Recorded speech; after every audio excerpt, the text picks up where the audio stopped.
How to select a niche product to promote the smart way. A lot of Clickbank marketers fail because they don't know how to pick the right niche.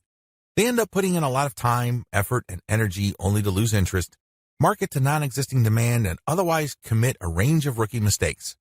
If you don't want that to happen to you, follow the steps below to the letter. Step 1. List out your personal interests. Right off the top of your head, write down your personal interests. These should be topics that you love talking about and are so interested in that you would talk about them even if you're not getting paid. Come up with a long list. As long as you're truly interested in these topics, write them down. Step number 2, filter by demand, search volume. Go to Google AdWords and create an account if you don't already have one. Once you're logged in, click Tools and use Google's Keyword Planner tool. Enter in keywords that are related to the personal interests that you have listed in Step 1. You should be able to find lots of related keywords to these interests and download these because they will have search volumes next to the keywords. At this point, you're going to delete from your list niches or personal interests that have too little search volume or are too much. You want something in the middle. Step number 3, filter by competition. Now that you have a shorter list of niches to filter, the next step is to enter their keywords into Google's main search box. When you enter a search phrase into Google, you will get results, but at the top left corner, Google will inform you how many pages target that search phrase.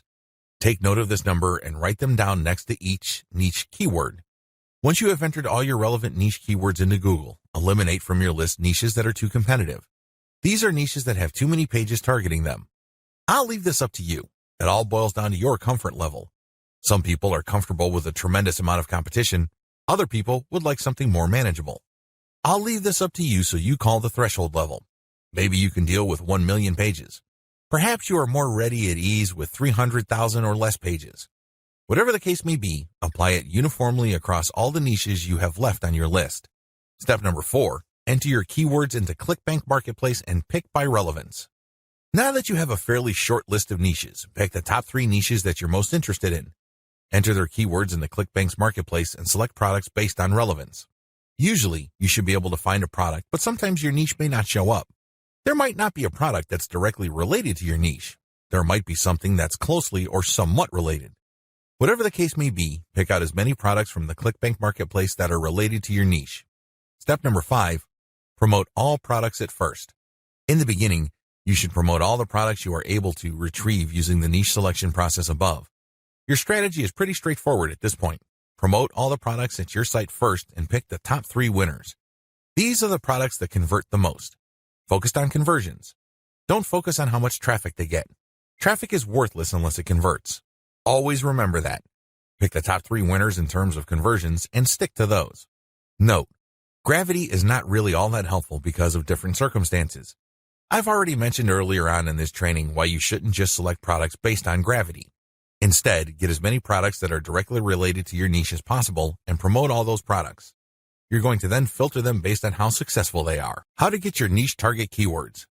At this point, you should already have selected products that you are going to be promoting on your site. Your next step is to find websites that promote these products. Look at their meta descriptions. Look at their headings and subheadings and reverse engineer their keyword targets. These pages target certain keywords. So, get all those keywords. Next, use Google's Keyword Planner tool again to find even more keywords related to these products. At the end of this process, you should have a long list of pages full of keywords that are related to the products that you are promoting. What are you going to do with your keywords? You're going to use these keywords to find places on the internet to promote your 3-layer content marketing system. You are also going to use these keywords to help guide you through the content creation process. You're going to incorporate some of these keywords into the content that you produce. Also, you're going to be using these keywords to find Quora questions that you're going to answer. You're also going to use these keywords to turn them into questions that you will publish on Twitter. Quora Answer Marketing. What follows is a step-by-step guide to marketing on Quora. I've already described what Quora is and how it works in the overview section. If you need a refresher, check video 3 once again to get a clear understanding of what Quora is, how it works, as well as its advantages and disadvantages. In this video, I'm going to step you through the process of how to promote on Quora. Step number 1, use your niche keywords to get questions regarding your niche. At this point, you should have a long list of keywords. These are keywords that are directly related to the products that you have selected. Enter these keywords into Quora's search box. You should be able to retrieve at least some questions related to your niche. Step number 2, Filter questions based on how they fit your level 1 materials. At this point, you should also have your 3-layer content system set up. The first layer is a blog post that informs the reader regarding the problems that they have and the range of solutions, as well as a common sense guide on what to do and what not to do. The layer 2 material that you produce must talk about a particular category of solutions and why they're better than other solutions out there. The layer 3 that you produce uses a comparison of the different products that you have found through Clickbank. I hope that much is clear, so if you haven't done that yet, go ahead and do that. The key here is that your content must answer key questions that your audience members would have in mind when looking for solutions. Also, your content must answer those questions. In step 2 of Quora Answer Marketing, you have to filter all the questions that you have found on Quora in terms of how well they fit your level 1 material. If there are not enough questions that directly fit, you might want to hire a virtual assistant to create questions for you. Of course, they're going to have to use many accounts. They need to switch among different accounts to make it look legit. Regardless, you need to populate Quora with questions that are directly related to your niche and which are directly answered by your layer 1 or layer 2 materials. Step number 3, answer 10 to 15 questions before answering your first niche-related question. If you're going to be using your main account on Quora to answer questions, you have to be very careful. You can't just answer all questions that are directly related to your niche and forget about everything else. If anybody wanted to ban you, they just need to look at your answers and they would see a clear pattern. It's obvious that you were just answering only a certain type of question and dropping your link all over the place. That's a dead giveaway. Don't do that. Instead, answer 10 to 15 questions across a wide range of topics before answering a question that is directly related to your niche. Step number 4, answer your niche-related questions this way. Throughout my years of marketing on Quora, I've noticed certain patterns that grabbed more eyeballs and produced more results. Your answers should fit the following pattern. First, you need to answer the question directly. Read the question several times. What are they asking? What are they not asking? Are there any limits to the answers that they're looking for? Next, quote materials from your resource. If you're going to be dropping a link to your layer 1 content, quote a block of text from that content and explain why it is relevant.